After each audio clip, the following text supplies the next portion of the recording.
The Dupree estate glowed with ceremonial perfection, every corridor dressed in light and tradition, every surface reflecting the illusion of unity that the family had mastered over generations. From the outside, the gathering looked like a triumph. Another holiday survived, another public display of strength. Yet beneath the polished rituals and carefully curated warmth, the family stood on the edge of collapse, unknowingly celebrating on fault lines that were already beginning to crack. Anita carried the weight of the evening in her posture long before the truth surfaced. Her smile was steady, almost defiant, as if joy itself were a challenge she intended to win. Inside, however, a storm raged. The diagnosis had stripped time of its certainty, turning every second into something both precious and threatening. She had chosen not to let fear announce itself first. Control, she believed, was the only weapon left to her. If she could command this one night, shape it, perfect it, preserve it, then perhaps she could deny what waited beyond it. Her determination to make this Christmas unforgettable was not born of optimism, but of rebellion against inevitability. Vernon sensed the fracture before the words ever formed. Years of power had trained him to read shifts in tone and energy, to recognize when truth was being held back by sheer force of will. When the reality finally reached him, it did not arrive as sorrow, but as rage, anger at the disease, at the universe, at himself for not seeing the signs sooner. He had built an empire on preparation and foresight, yet this had slipped past him unnoticed. The realization gnawed at his sense of authority, threatening the identity he had spent a lifetime constructing. His instinct was to act, to control outcomes, but this was one battle where influence and wealth offered no guarantees. The helplessness curdled into resentment, and that resentment needed somewhere to go. Around them, the rest of the family moved through the evening with their own private agendas, unaware that the foundation of their world was shifting. Old rivalries simmered beneath polite gestures. Long-standing grievances resurfaced in subtle glances and strategic silences. The holiday forced proximity, and proximity stripped away the comfort of avoidance. Every smile became a mask, every embrace a test of endurance. For some, the gathering reignited buried envy.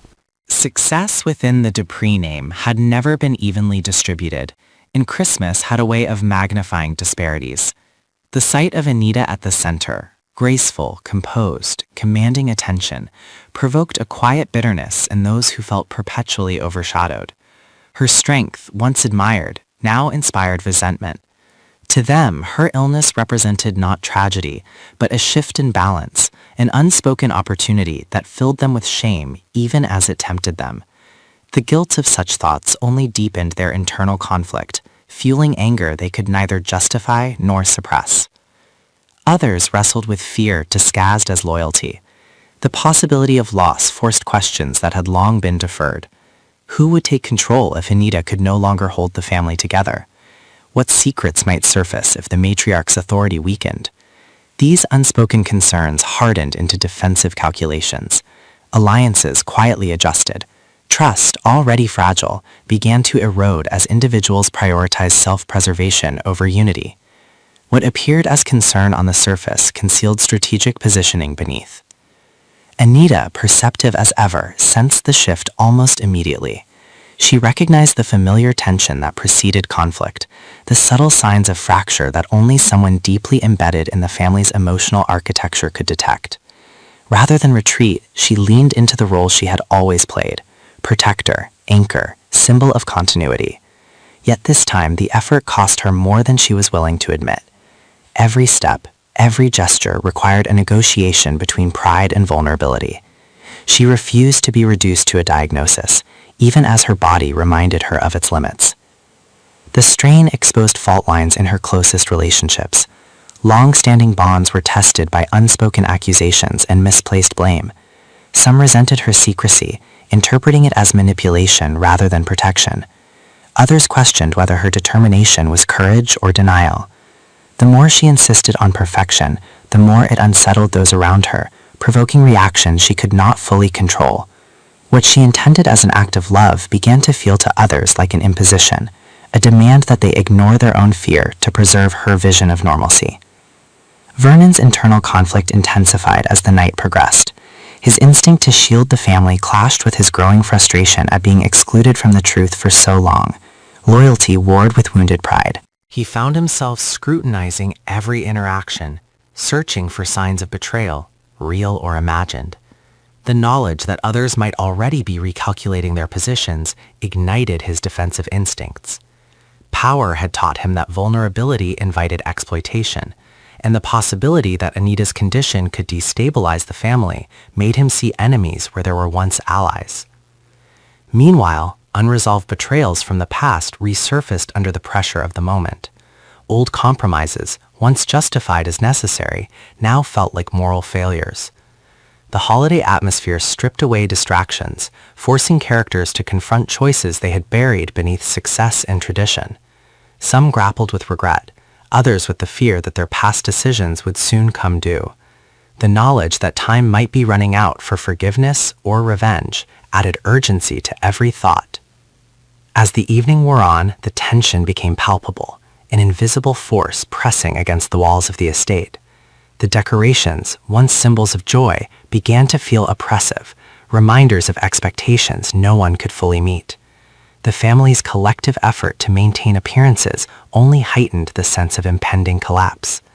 Each character was being pushed toward a breaking point, forced to choose between honesty and self-interest, compassion and control. Anita's resolve remained unshaken, but cracks began to show. The physical toll of her determination mirrored the emotional toll it took on those around her. Her insistence on creating a perfect Christmas was both an act of defiance and a silent plea, a demand that the family rise above its fractures, if only for one night. Yet perfection proved impossible in a family built on secrets. The more she tried to hold everything together, the more evident it became that something would have to give. By the end of the gathering, nothing outwardly catastrophic had occurred. The light still shone, the traditions were observed, and the family remained physically together. But beneath the surface, irreversible changes had taken root. Anger had found new targets, trust had been quietly withdrawn, and motivations had shifted in ways that would soon demand action. The Duprees left the celebration not united by joy, but bound by unspoken tension and unresolved fear, each carrying the knowledge that the future would force decisions far more painful than any they had faced before. This Christmas, intended as a testament to strength and love, had instead become the moment when denial gave way to reckoning.